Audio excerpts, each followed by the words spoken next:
हर्षद मेहता को 90s में stock market का अमिताभ बच्चन कहते थे और दलाल स्ट्रीट का बिग बुल भी कहते थे। ऐसा क्या किया था हर्षद मेहता ने जो अभी तक भी इंडिया का सबसे बड़ा स्कैम है?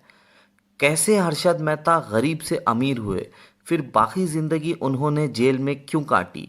जानने के लिए वीडियो के अंत तक बने रहें। चैनल को सब्सक्राइब करें और बेल आइकॉन दबाना ना भूलें। 1954 में हर्षद मेहता का जन्म गुजरात में हुआ था। डिग्री की पढ़ाई मुंबई से की थी 1974 में। अगले 4 साल वो कपड़े बेचने से लेकर हीरे बेचने की नौकरी करे। कुछ समय बाद वो सेल्समैन की नौकरी करे new India assurance company limited में, और यहीं पे उन्हें स्टॉक ब्रोकिंग में दिलचस्पी शुरू हुई। दरअसल वो रोज़ न्यूज़पेपर में पढ़ते कि कैसे स्टॉक मार्केट में पैसे लगाकर लोग अमीर बन रहे हैं, और कुछ समय बाद वो एक स्टॉक ब्रोकिंग कंपनी ज्वाइन करे। स्टॉक ब्रोकिंग कंपनी यानी कौन से स्टॉक में पैसे लगाए तो मुनाफा होगा।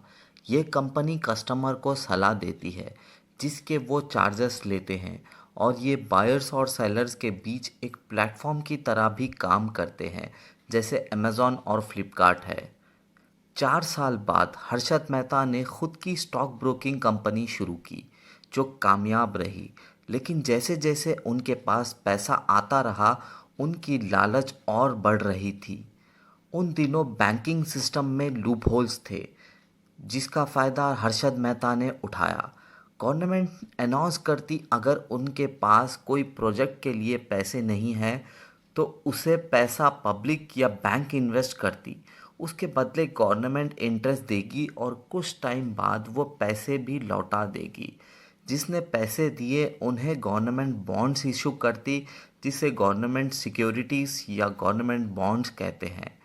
1990s के दौरान ऐसा था कि अगर किसी बैंक को पैसों की ज़रूरत पड़ती तो वो दूसरे बैंक के पास बॉन्ड रखा कर पैसे उधार लेता, और जब पैसे लौटाता उसके साथ वो इंटरेस्ट भी पे करता और अपने बॉन्ड वापस ले लेता। इसे रेडी फॉरवर्ड डील कहते हैं। दोनों बैंक्स के बीच ब्रोकर्स एक मीडिएटर की तरह काम करते। हर्षद मेहता भी दो बैंक के बीच के एक ब्रोकर की तरह काम करते। उन्हें रेडी फॉरवर्ड डील में लूपहोल्स मिल गए और वो स्कैम करे। इसको बेहतर समझाने के लिए मैं उदाहरण दूंगा। अगर बैंक एक को बॉन्ड पेपर्स पे लोन चाहिए तो वो हर्षद मेहता को कहता कि कोई बैंक देता तो बताना।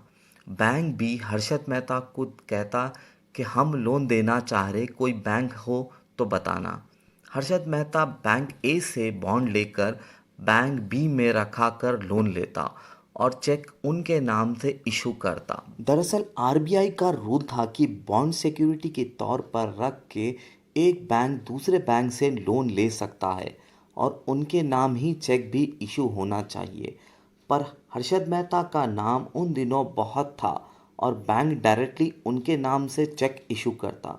जो बैंक लोन ले रही है उसे एक रिसिप्ट इशू करते हैं लोन देने वाला बैंक, जिसे बैंक रिसिप्ट कहते हैं। Harshad Mehta fake bank receipt बनाकर लोन लेते थे। ये पैसों से वो शेयर मार्केट को मैनिपुलेट करते थे।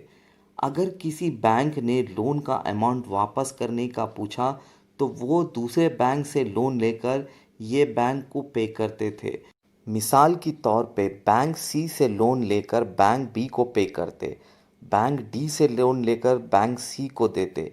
ऐसे ही वो पैसे रोटेट करते।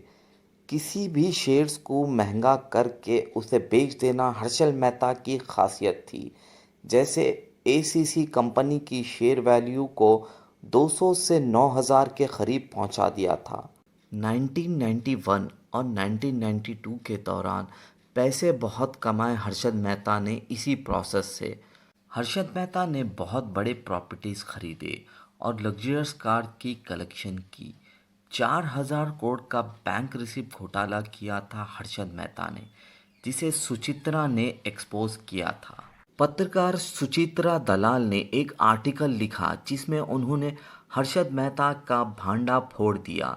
ये आर्टिकल ने हर्षद मेहता के शेयर्स वैल्यू गिरा दिए और इसका बहुत बुरा असर हुआ शेयर मार्केट पर।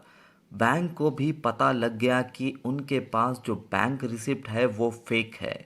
एक के बाद एक केसेस बुक होने लगे हर्षद मेहता के खिलाफ और अभी तक भी उनके ऊपर केसेस चल रहे हैं। 2001 में तिहाड़ जेल में हर्षद मेहता को हार्ट अटैक आया जिसे उनकी मौत हो गई। वीडियो अच्छी लगी तो लाइक करें, शेयर करें। अगर अभी तक आपने चैनल को सब्सक्राइब नहीं किया तो सब्सक्राइब करना ना भूलें।